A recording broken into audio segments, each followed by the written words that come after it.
Nigeria federal government has petitioned the Supreme Court for an extension of the time that outdated Naira notes can be used. The Supreme Court decided to extend the deadline for the phase-out of the old Naira notes until December the 31st of 2023 in March of this year. Now, the Attorney General of the Federation claimed in a new application that the economic downturn has prevented it from printing the quantity of new notes necessary to fade out the old currency by December the 31st.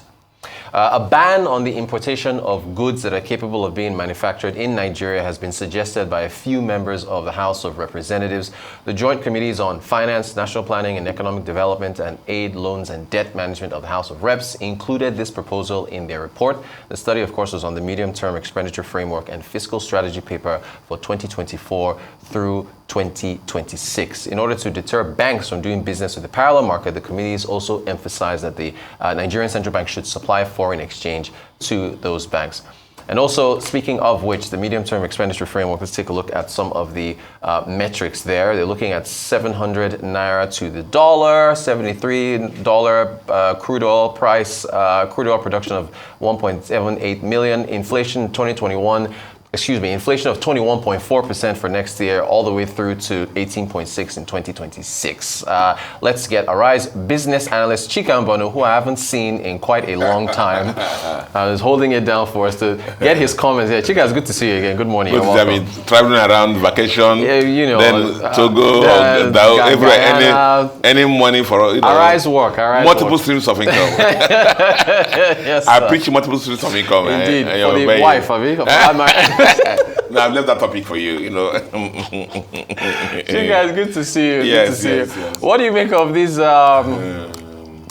Let's start a slew of things that you have this morning. Yeah. Okay, the first one, let's talk about the currency thing. Yeah. I mean, I'm going to skate around it because it's already in a litigation matter. Yeah. Basically, just like we do in this program, if you remember, around June or July, I kept thinking that, come on, December is almost here. Let's not think that we'll have a long time. Yeah. Because Central Bank, Supreme Court said that we must, the currency change must happen by December 31st. And it was a standing instruction from Supreme Court. We must obeyed. And we said, the Central Bank, we're not hearing anything about this issue. They're going to work, supposed to work on it. But of course, that didn't happen. And it was not surprising, therefore, that we're where we are now. Reported around the country, cash scarcity in different banking geographies of Nigeria, that there have been scarcity of cash because of the fact that people have not been worried that, keeping an eye on the December 31st ruling by Supreme Court that the old currency will expire then, and then the new currency will not coming out in quantum, in the volumes required.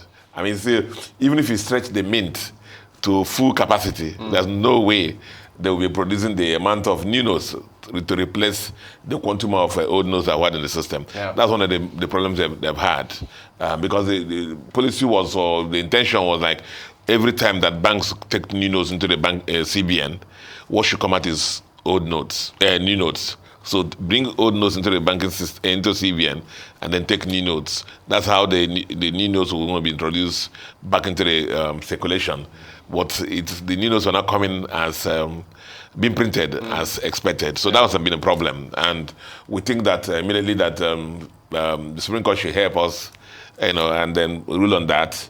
And then immediately that, so that we don't go back to what we were happened that time, Yeah. And so the other thing that it was in your rundown was this issue of reps seeking the ban on locally produced items. Yes, what do you think? I guess this ban should actually start after they have gotten their SUVs, because the SUVs are actually foreign made. So I guess excellent point. This just after they get the SUVs, that this motion can come in play. But I mean, be that as it may, we have always known that when you ban, a lot of people, some group of people will be rejoicing, right, and will know who they are. Those people help us look after the borders, because immediately it means that you have created multiple streams of income for them. And the things that banned will still find themselves in the market, so the ban will be ineffective. Yeah. And so bans are not good tools in trade management. Usually you manage them through tariffs and duties, and other incentives to encourage local production. So local production will be very competitive against those imported items. But the issue that we have here is the local production. The impediments we talked about here. Number one, again, this word, power. Yeah. And I said yesterday that I thought our president would come back with Siemens, when he came back from Germany, with the Siemens people, so that they can come and give us power. Nobody talked about the Siemens deal at all throughout this German trip.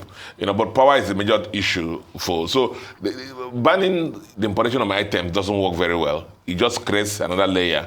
And Nigeria being a third world country that we are, it creates multiple streams of income from a lot of people who are on the borders. And the items will still, banning Wafan in Nigeria is ineffective. So that's why a lot of countries use the trade tariffs and duties to discourage importation. And that's what should happen. And then encourage local production of those items. Incentivize them so that their production costs will be low and so they can compete favorably with the imported items. Yeah, so as usual, again, they say that central bank should try and give dollars. I mean, sometimes when you hear some of these things that some of these people say, it's as if they don't understand the dynamics of the monetary system or the market. They are representatives. They represent us. Driving SUVs are representing us, so it's okay. There's no problem. Chika, I have to get your thoughts on this medium-term expansion, these metrics. Yeah. I intentionally left that last. Yeah. Because you see, by law, just for our viewers, the medium-term expenditure framework is a requirement of the law, Nigerian law, that each time the government in power must, produce that. Yeah. And the budget for the season.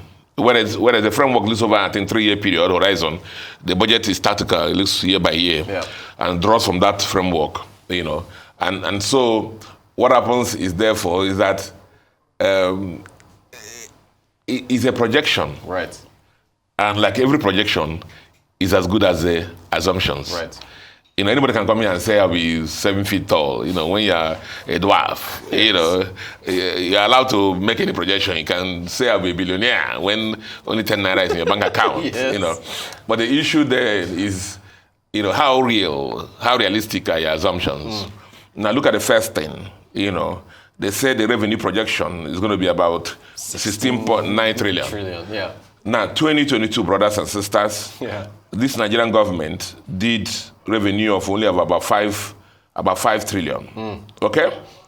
About 5.something trillion, just above 5 trillion. Right. At the best effort. Now, half year for this 2023, they have done about 4.something trillion. So if you double that, about 8 trillion. So the assumption is in 2024, they're going to double the revenue. Chika, we have some breaking news coming in. Let me quickly get this on for our viewers. The Court of Appeal in Abuja has returned Abdullahi Sule of the All Progressive Congress as governor of Nasarawa State after setting aside a tribunal decision which voided his election and instead declared David Ombwagoru of the People's Democratic Party the winner. The 3-member appeal court panel led by Justice Ukechukwu Onyemenam this Thursday said the tribunal acted in error by failing to consider the issue of jurisdiction before arriving at its judgment on October the 2nd. In a lead judgment read by Justice Onyemenam, the appellate court holds that the tribunal had a fundamental duty to hear issues of jurisdiction before going ahead to hear the main case, as failing to do so renders the outcome null and void. It holds further that the tribunal's failing to hear Sule's issue on jurisdiction raised during the tribunal proceedings renders it in breach of his rights to fair hearing. Speaking on the merits of the case, the appellate court said David Ombugadu and the PDP didn't have enough grounds to sustain the claim of overvoting, which was key among reasons for the tribunal voiding the election of Abdullahi Sule of the APC. This follows the dismissal from the list of evidence of those subpoenaed witnesses whose written statements on oath were not front-loaded in accordance with the Electoral Act. The appellate court further holds that Ombwadu and PDP could not prove overvoting owing to their failure to produce original INEC documents, adding that the tribunal therefore erred in deducting 1,868 votes of Sule in 4 polling units. Now, on the contentious Chiroma and Gayama ward, the court held that Ombugadu and PDP brought witnesses whose statements were born out of hearsay. Wow. Chika, what do you make of that? We're getting a season. Let's get back to the medium term. It's a season. I mean, some football matches, you have seen referees blow penalty from the center line. Yes. And then a corner kick from the other, it's a season where in Nigeria now that everything goes. What? I'm sure that everything coalesces. Yeah. Hopefully, and the Supreme Court will rescue all of us and say the president. So we are praying for the Supreme Court to help all of us.